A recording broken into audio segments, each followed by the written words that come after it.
Okay, welcome back to the old APL disassembly video. And I hate to say this, but I've kind of jumped the gun a bit. Mainly because I realised that I've already disassembled most of it. And therefore, I just went ahead and cleaned it all. To clean, I say this in every video.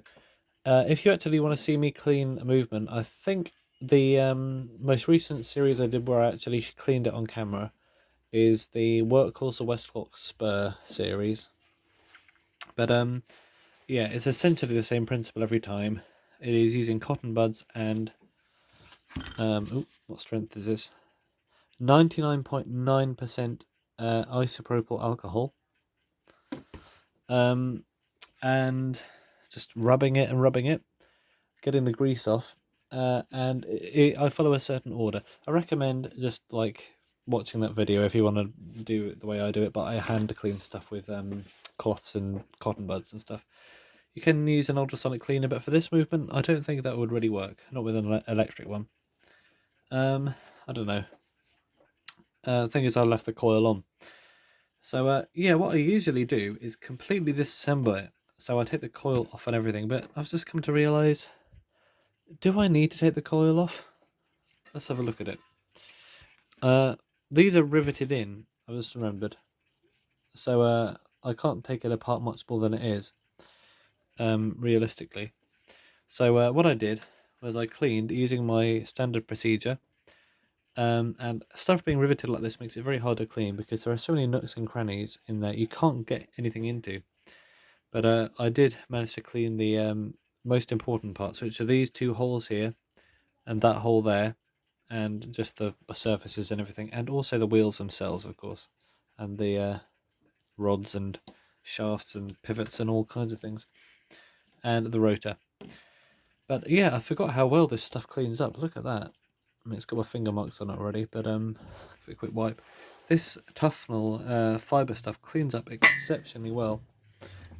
The only thing I have to say about it is I'm not sure how good it is with friction, because the pivot holes actually just drilled through there, and if you've got a brass bushing in there, which you have sometimes, that's excellent.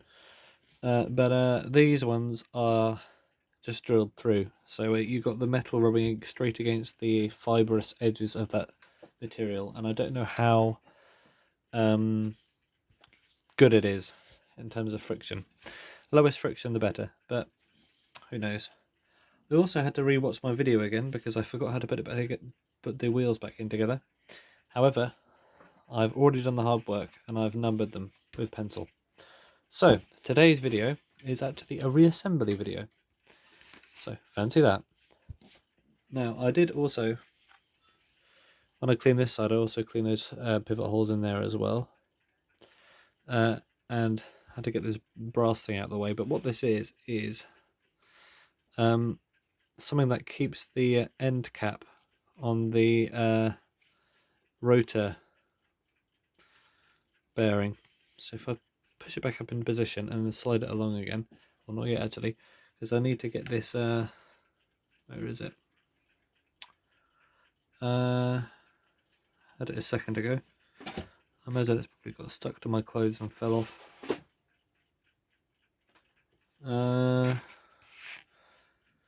Where is it? That's not good, is it? I'm always doing this. I am very good at misplacing things. Right, give me a moment. Right, I found it, and it was miles away on the floor. I don't know how I got there. But this little piece of felt or something is quite important, I imagine. So, this silver cap goes over this isolated peninsula of material. Actually, no, it doesn't. The fluffy thing goes on there first, and then it goes on.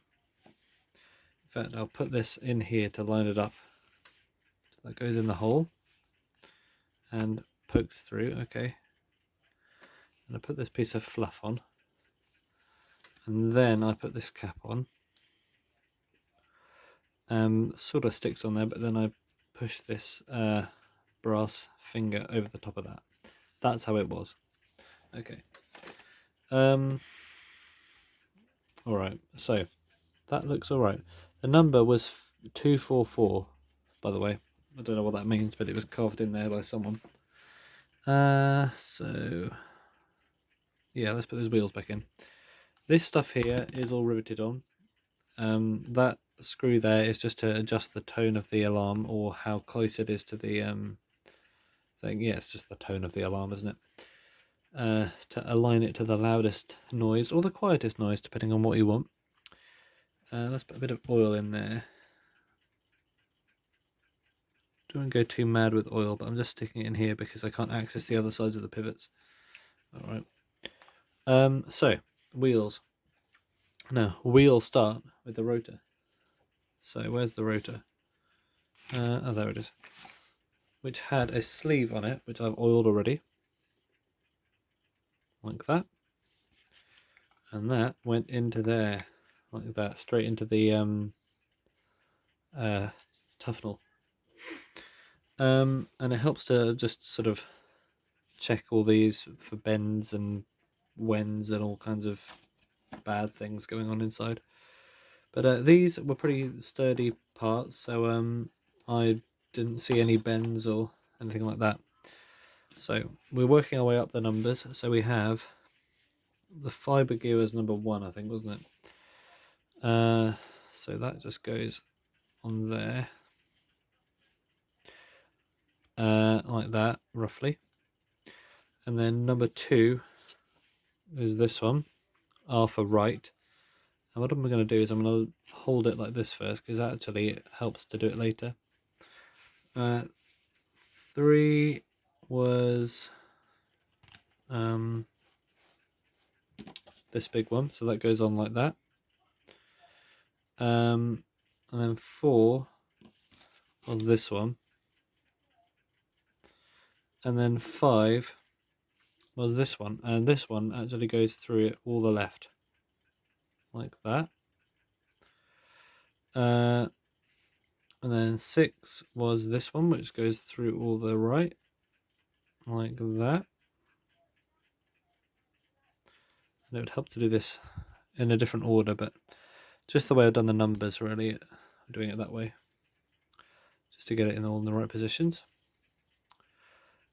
7 was on the left, so let's get that on the left.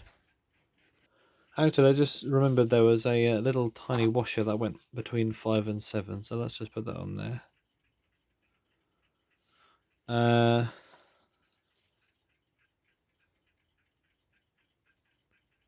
Put 7 back on. And now finally we have this one, where the hour hand goes. Now, if we flip it upside down, we can see that that's still on there, that's good. Should look something like that. Hopefully that all meshes correctly together. And also, there of course is the fibre gear on the bottom of this one, which I laid down first, but I shouldn't have done, like that. And it's easier just to make them like this and then put them in the holes, like that. Okay, so that should be good. Now, the alarm bit, so I'll just do that as is, to be honest, put that back in there. Make sure it goes through. And this here,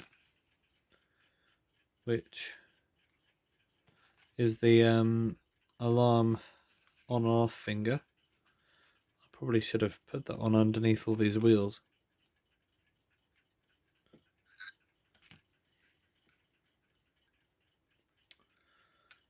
This is where the plan crumbles apart.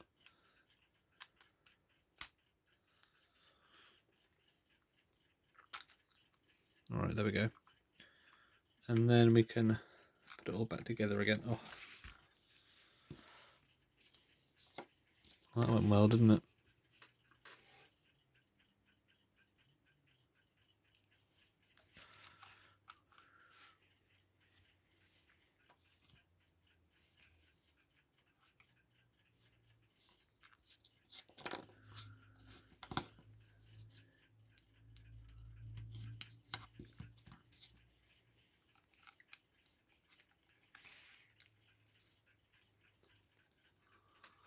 Right, I think we're there now.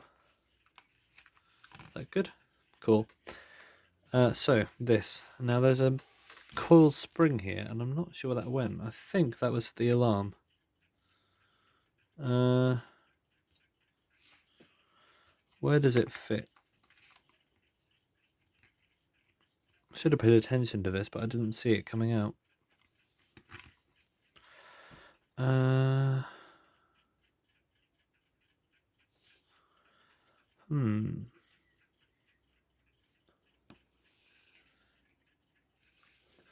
I'm honestly not sure where that went. I'll tell you what, I'll rewatch my video again. Oh,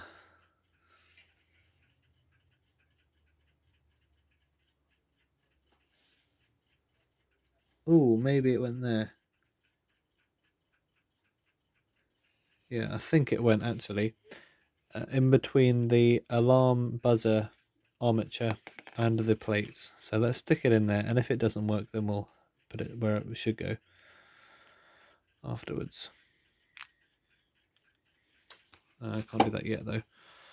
Hold it upside down. That looks like a sensible place for it to go actually. So if I stick that up under there, like that. Oh, it's sideways. Okay, that kind of works. There's really only one way to find out, to be honest. So stick it in there a bit more.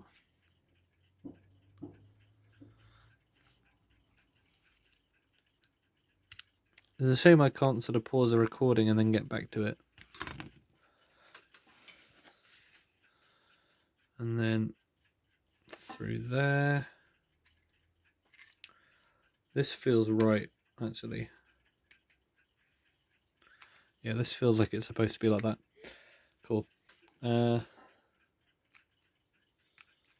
that around there. I think that's where it went.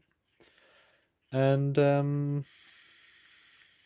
yeah, there's a lot of assumption in this, isn't there? There shouldn't be any, really.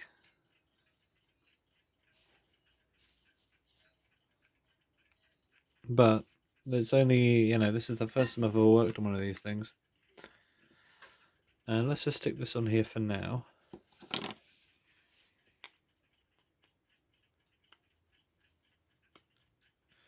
See if we run into any issues.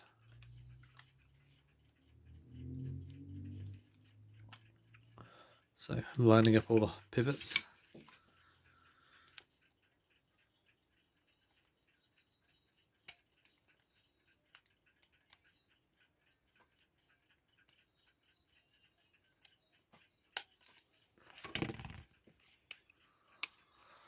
Okay, and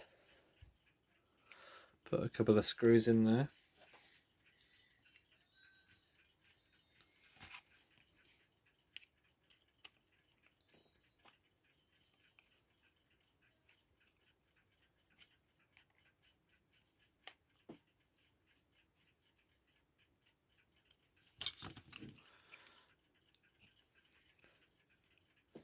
I think this is correct, or at least close to correct. So let's see what happens now. So this is the alarm doing the wrong thing. Why is this slack all of a sudden? Ah, that's where the spring went. Okay, right. Found out the hard way. Oh well.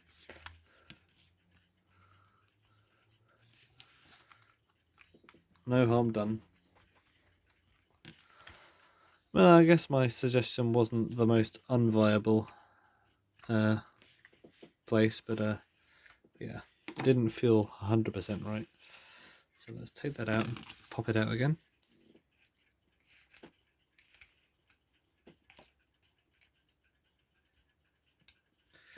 Yeah, sometimes you run into this kind of thing. Alright, so let's pop this bad boy out of there. Certainly I've been the bad boy, not this.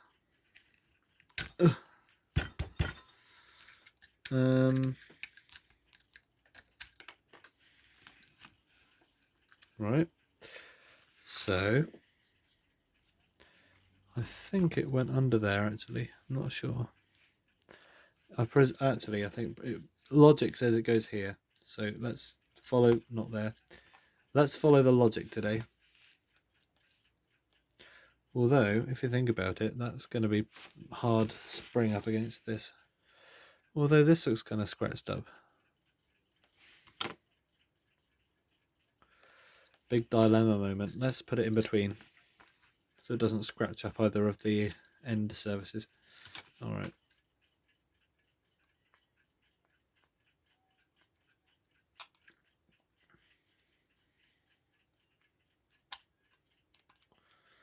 Okay, oh, forgot the alarm.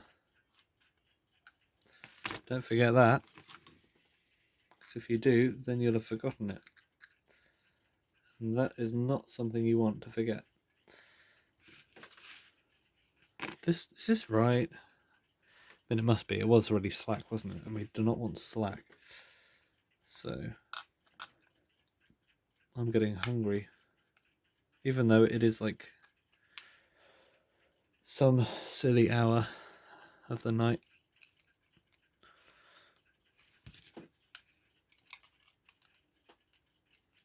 Okay, let's push this onto there.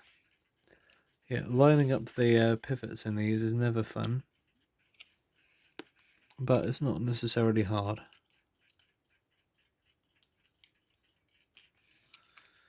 Just requires a bit of dexterity, that's all.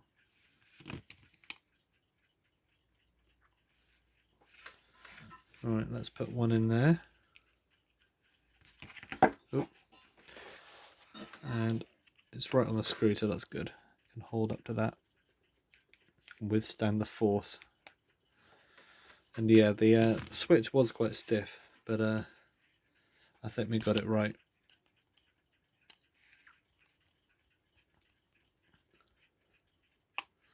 So, now for the test. Okay, that feels much more like it was. Okay, good.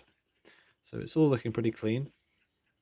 Let's plug it in and see what happens. Let's just check if these have... Yeah, they're still pretty strong. Okay, good. If one of those pops off, then that'll be a shame.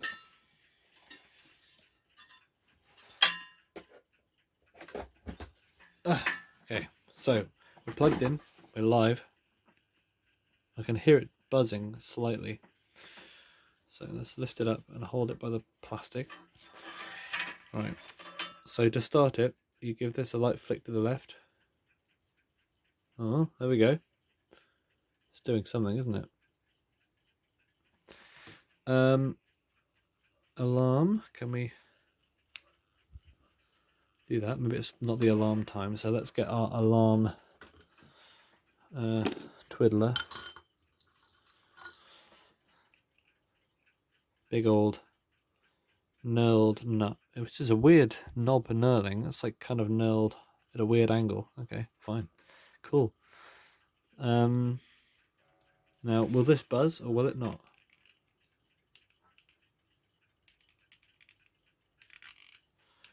Well, it only works on a 180-degree principle, so we're clearly not in buzzing territory. So is this something I've done wrong, or is this not? Actually, here's a worthwhile point. Let's put two more screws in here, because the dial goes on here, but these screws, this is not fully on the post. So let's put this in here to secure it down whilst we calibrate the alarm. Oh, this isn't the right one. This is for the face. Oh, it was these ones, wasn't it? The cheese head.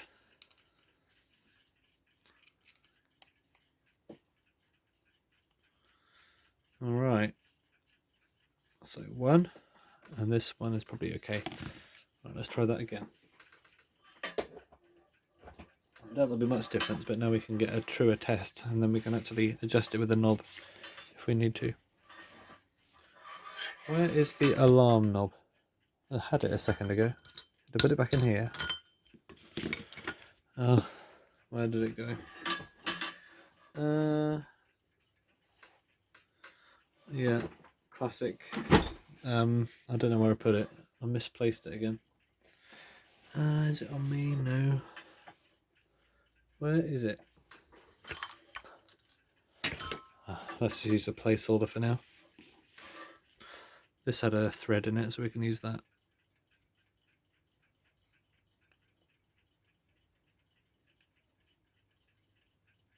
If it actually decides to thread on. There we go.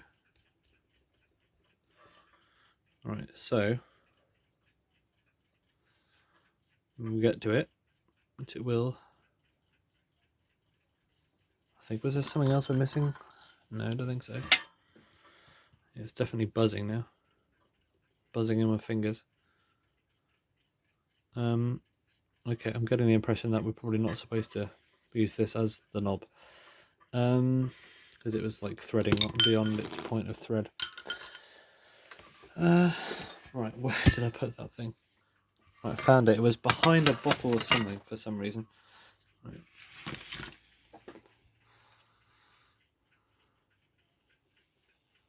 So, alarm test number 2.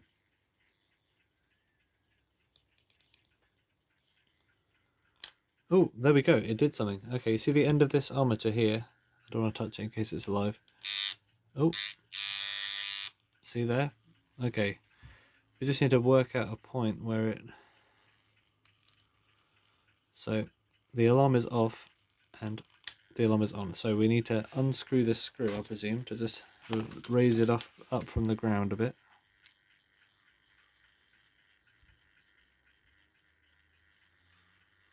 Or push it in, actually.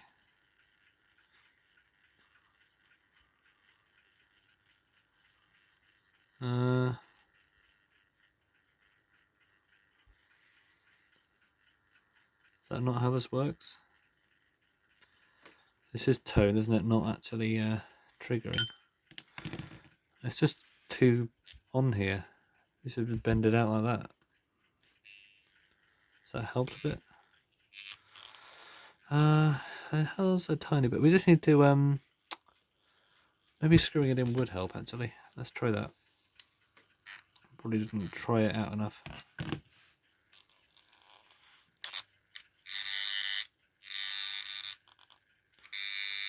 Ooh, okay, maybe, yeah, it did help. Right, let's screw it in a bit more.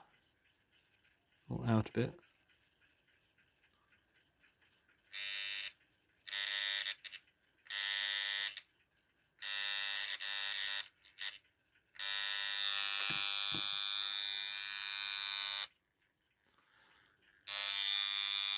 That's nice and loud. Can we get it any louder though? That's the question. Oh, it's not doing it now. This is a curious mechanism, isn't it?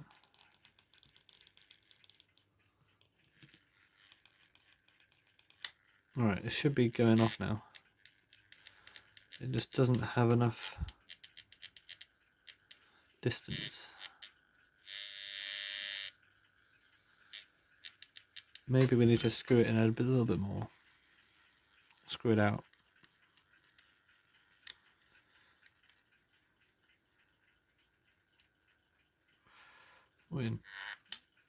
I do not understand how this works, to be honest.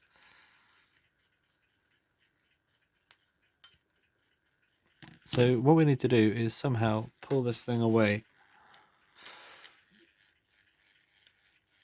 Maybe it is a case of literally just pulling it away like that for a bit. I do not know. Maybe you need to bend it. The B word. Every clock repairer's favourite word. No, that did not improve it. Well, there's definitely something to do with this being too close to the thing. I just don't know what. Do I just unscrew this all the way? Is that it?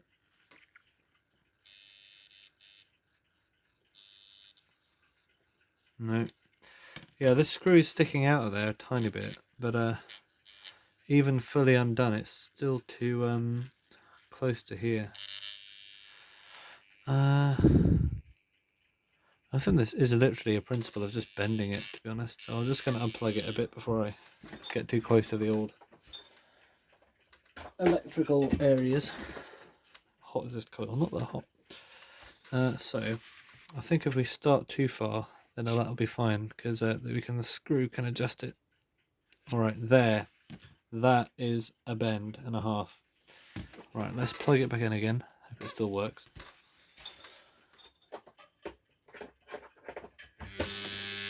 Oh, that's a good start. Now hopefully it's buzzing because it's too far away now, not too close. So, yes, and it is. So let's just make sure the alarm, yeah, it's off, and it is on. So we can screw it up now. We've got a lot of time to do that. A lot of opportunity to screw it up. Well, yeah, that's a statement. So too far. Okay, perfect. Also good. Too close. Okay, so that is our sweet spot, I think.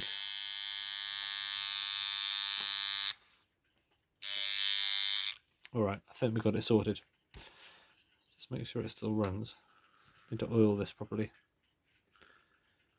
Yeah, I should oil that in a second. Unplug it first. Oh, there we go. No, it still can work. Right. Okay. So, a little bit of clock oil on the old rotor bearings. What is a rutabaga anyway? It's like a vegetable.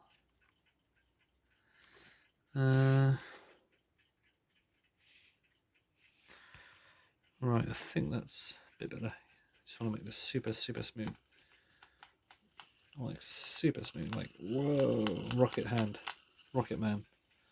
Actually, if we push it back here, it'll go like super speed. Okay, cool. So next video, we'll be putting it back in the case. And in the meantime, I'm just going to let this run, just to see it run.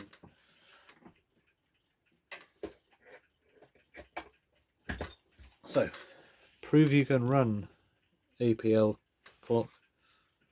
Oh, wrong way. Well, it can run, but will it run? I wish I don't have a way to prop this up without putting it in a case.